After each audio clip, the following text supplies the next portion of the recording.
Welcome to the Thomistic Institute podcast. Our mission is to promote the Catholic intellectual tradition in the university, the church, and the wider public square. The lectures on this podcast are organized by university students at Thomistic Institute chapters around the world. To learn more and to attend these events, visit us at thomisticinstitute.org. For tonight, I thought I'd keep things somewhat informal and hopefully brief, because I actually want to hear your reactions to the questions that I have. And I'll be honest, they're somewhat tendentious questions, but I still want to hear your answers nonetheless. So basically, I'm trying to figure out if the humanities do have an authentic role in the modern American university. And the short answer is yes, they do, because I want to keep my day job.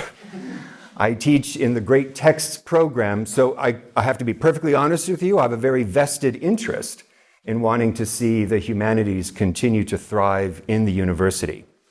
But I also understand the issues involved. And does everyone need, for example, a so-called liberal arts or humanities-oriented education? I have 6 children, never a dull moment in my house, ages 24 to 12. So 3 are still under the roof, and 2 are alumni of Baylor University, where I teach. 1 is currently a junior. My 2 oldest daughters did, and I didn't push them, I swear to God. My 2 oldest daughters did Great Text. My eldest son is doing computer science, and my 4th child is discerning a vocation to the priesthood, which is great. We're totally encouraging that, but he wanted to go straight from high school into the seminary. And I said, I know I'm biased, but I really think a 4-year bachelor's liberal arts education will only enhance your vocation to the priesthood. And he said, well, how? They're going to teach philosophy and theology in the seminary. And I said, yeah, but I bet there isn't a single seminary in the world that assigns Moby Dick. And you haven't lived until you've read Moby Dick. Or name some other great, but it forced me to articulate, well, why? Is it just, family bias? Why should anyone care to study the humanities? So what I'm going to do today is begin by outlining what I believe are 2 unpleasant truths about the human condition. Hopefully they're both controversial and you can fight back. Then I will contrast 2 different models of a university, the Consumerist Model and what I call the human model. And I will let you draw your conclusions. There are more than one unpleasant truths about the human condition, but I'm just going to talk about 2 tonight. The first one is the paradox that human fulfillment requires self-emptying. Human fulfillment requires emptying yourself. Human happiness, human flourishment requires a certain self-emptying, a self-denial, a self-sacrifice. In the words of the great Russian dissident Alexander Solzhenitsyn, if you will permit me to share a personal observation, we can only seize true spiritual satisfaction not in seizing, but in refusing to seize. In other words, in self-limitation. It is difficult to bring ourselves to sacrifice and self-denial, he continues, because in political, public, and private life, we have long since dropped the golden key of self-restraint to the ocean floor. But self-limitation is the fundamental and wisest aim of a man who has obtained his freedom. Let me read that again. self-limitation is the fundamental and wisest aim of a man who has obtained his freedom. And if anyone obtained his freedom, this survivor of a Soviet gulag camp, this Soviet exile, if anyone could say, I obtained my freedom, it was Alexander Solzhenitsyn. But he didn't use his freedom to go on and become a hedonist. He recognized the profound importance of self-limitation, self-denial. Isn't this a wonderful beginning for Lent? It wasn't timed this way, but as we enter the season of Lent, this is something for us to consider. And I will put things in a more Lenten Catholic key. Here's another quote from then Cardinal Joseph Ratzinger.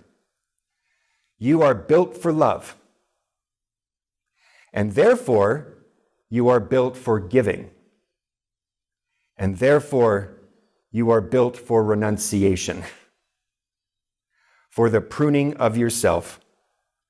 Only if you give yourself, if you lose yourself, as Christ puts it, will you be able to live. So, unpleasant truth number one, human fulfillment requires self-emptying. Unpleasant truth number two, and this is difficult to articulate, and you can help me figure out a better way to formulate this. Self-emptying involves a kind of cavalier attitude about one's death. Now, I ask you to help me with my words because cavalier has different connotations in English. It means kind of glib, not taking serious things seriously. That's not what I mean. Cavalier meaning the chevalier, the knight. The medieval knight was cavalier about his death. He lived for something greater than himself, but precisely because he did, he wasn't fixated on trying to prolong his earthly life.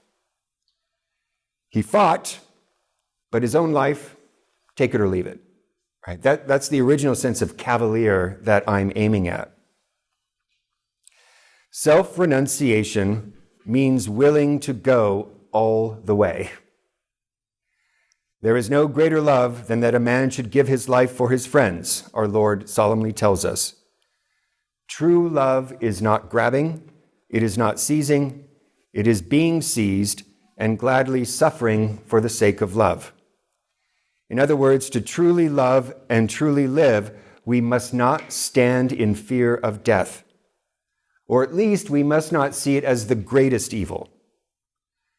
We should remember that there are worse things than the death of the body, like the unexamined life, according to Socrates, or a life filled with vice, according to Cicero. This should not surprise us. Socrates once defined philosophy as the art of dying. And in a Christian key, here's a great quote from Chesterton's Orthodoxy. A martyr is a man who cares so much for something outside him that he forgets his own personal life.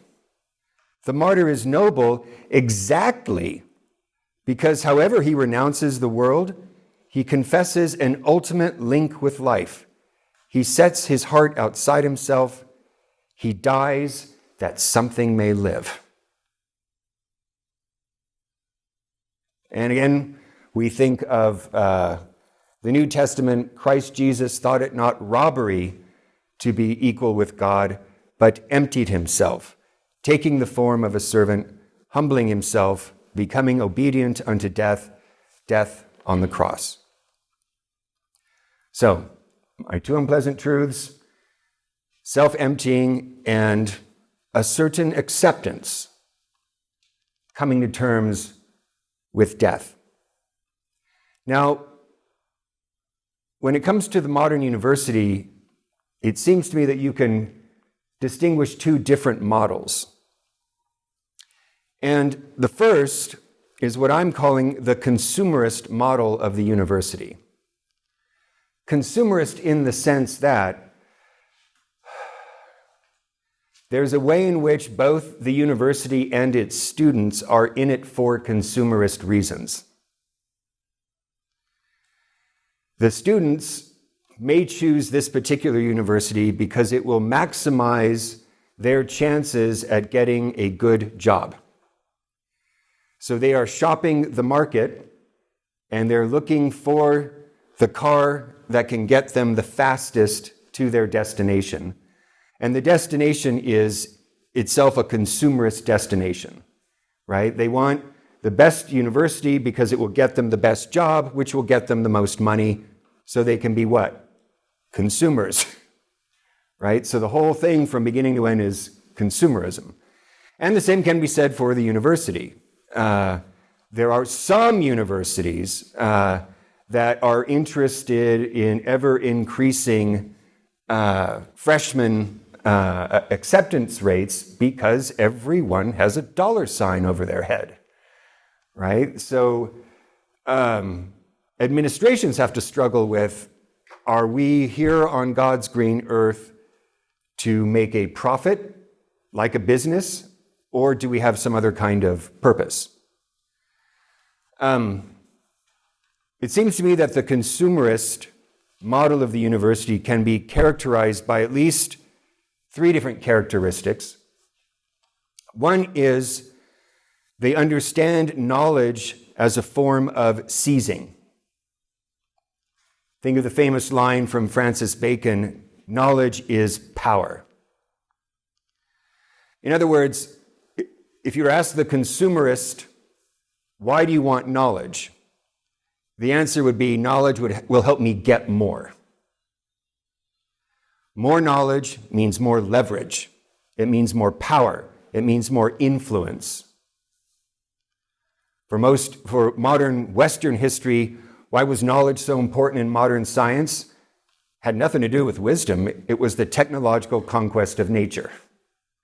Knowledge meant seizing. Knowledge meant power. And so a student might be attracted to that, like, hey, more knowledge, more power, right? A university might be attracted to that, more knowledge, more influence, more leverage.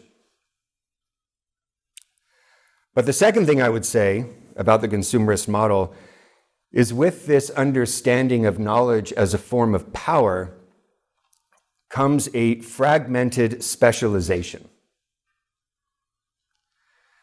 where you learn more and more about less and less. So when you think of the great minds of the 19th century, even people like Darwin or great explorers, half of them were amateurs. That is to say, they all received this sort of same general education at Oxford or Cambridge that was oriented towards forming British gentlemen. But then they took that being steeped in a wisdom tradition, and even though they were amateurs, went on and made amazing discoveries. There's nothing wrong with academic specialization. It obviously has great gains, and there's some things you can't do without that specialization. I'm a product of academic specialization, right? The whole thing about getting a PhD, I don't know if the student should know this, but the way you get your PhD dissertation is you narrow it down so much that you probably know more than your dissertation director and maybe 5 other people in the world.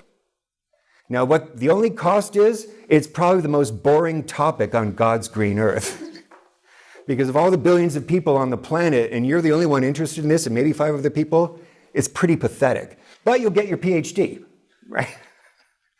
So that's fine, and that's fine for grad school. What happens when that mentality gets earlier and earlier as an undergraduate? When there's no sort of common core, right? When you're already thinking about becoming a highly specialized doctor your freshman year, and again, nothing wrong with that. I hope to God there are good doctors around me for all the days of my life. But again, are you never going to read Hawthorne? Are you never going to encounter something that enriches your life as a human being and not as a specialist, not as a professional, right? So fragmented specialization has certain advantages, but I don't think we should start too early in promoting it. Right? And then the last thing I would say about the consumerist model on a more psychological level is that it seems to have a model of life at all costs. That is to say, it sees life as the highest good, and therefore the longest life, the healthiest life, and the wealthiest life is the best. There was an old bumper sticker from the 80s, the age of greed. He who dies with the most toys wins. And it's a funny line, but I hope you realize how utterly asinine it is. In 1995, I was privileged to attend a conference in Krakow, Poland. This was not long after the Berlin Wall and the Iron Curtain had fallen. And it was a number of students from the United States, but from Eastern Europe.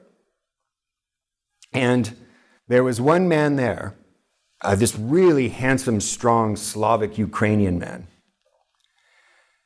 I have never seen a human being smoke so much in my life. And I'm not a prude about the use of tobacco, but I've never seen someone smoke that much. And the worst part was that they were these nasty Soviet cigarettes. The filter was just rolled up paper and a bunch of loose, nasty tobacco. It was just, ugh. So finally I was moved to say, you know, in the United States, they have done studies linking smoking to lung cancer. And the guy looked at me, and in this deep Slavic baritone laugh, he said, "Ho, ho, ho, crazy thing about American man. He wants to die healthy."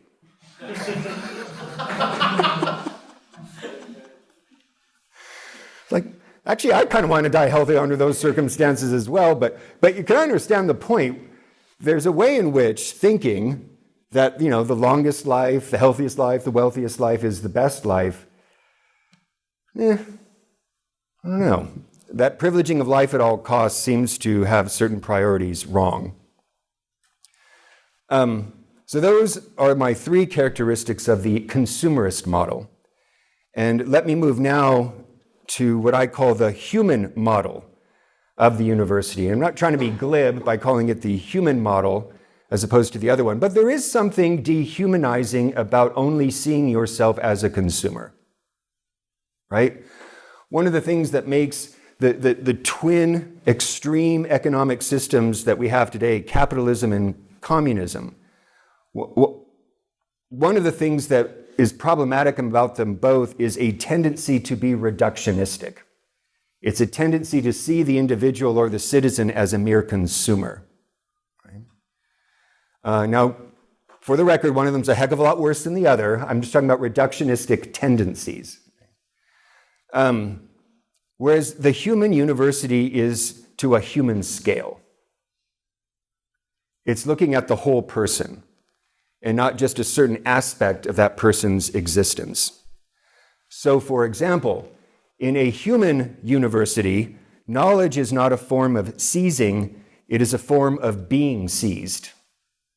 That is to say, knowledge is a form of wonder. And your incentive to learn is not to gain more power over this world, but to fall in love with the awe of the world. Wonder is being seized by a mystery greater than you, and it draws you in. You don't want to grab, you want to be grabbed. Right? And obviously I think the humanities are an excellent source of wonder, but I also honestly believe every source of knowledge is a potential source of wonder. Every field of knowledge should foster a sense of wonder and beauty rather than of conquest or manipulation. To see the elegance of nature, to see the elegance of a mathematical problem, and to say, wow, or to see the galaxies as an astronomer and say, wow, right? That sense of wonder should be in every single department of knowledge at the university. Also, I would say with this idea of knowledge as a form of wonder, no graduate of a university, no matter their major, should look at the world the same way that he or she did when they first entered. One of the dangers of the consumerist model is that it treats students like an envelope in the mail. They have to go through all these little hoops and they get stamped at the end, but the contents within are never examined.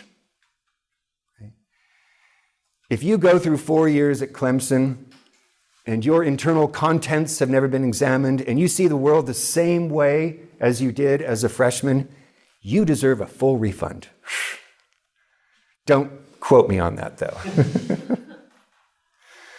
And it also could be your fault as well, because you were, at too many frat parties or something. So, but that's what I mean by the sense of wonder, right? That when you truly encounter knowledge, your worldview is changed, and it gives you a greater capacity for awe.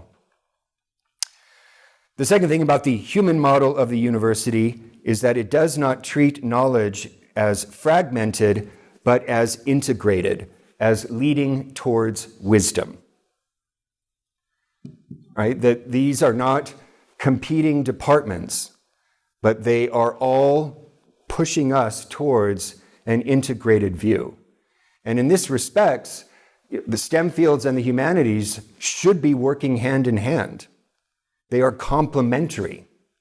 They see different facets of our reality. And no one department can do it all, except maybe theology. But other than that, you need to see different contributions from different angles to lead to an integrated view. And that's not easy, but that should be the aim, an integrated view. Think of the etymology of the word university. It is turned towards the one.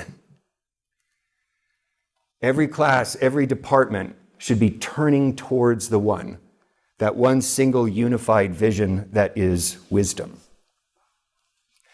And then lastly, regarding life, I think the human model of the university promotes the understanding of life as a wonderful and gratuitous gift. But maybe so is death. I quote to you not from a great book, but a good book, Volume 1 of Harry Potter. To the well-organized mind, death is but the next great adventure. I was almost struck by that line, reading it. Why did Rowling say, to the well-organized mind? You could easily hear her say, to the courageous heart. Death is but the next great adventure. But there's something almost stoic to the well-organized mind. If you think clearly, you will not unduly fear death. You will focus on building character in your own soul. Right? To the well-organized mind, death is but the next great adventure. So in other words, at least not life at all cost. Because, not to exploit Harry Potter, but isn't that the Dark Lord's problem, right? He wants to live at all costs, even if it means dividing himself into 7 dorky parts of his soul. That was the worst part of the novels, by the way. But other than that, it was good. But yeah, life at all costs. And look where it gets him, right? He reduces his own humanity. So I conclude with the question that I want you all to answer: to which model should a university aspire? Thank you. Thanks for listening to this lecture on the Thomistic Institute podcast. The generosity of people like you makes this podcast possible. If you enjoy these talks, please consider showing your support at www.thomisticinstitute.org/donate. Your donation of even $1 helps us reach more college students and many others with the powerful truths of the faith, and it ensures that we can keep publishing top-notch lectures on this podcast. Thanks a lot.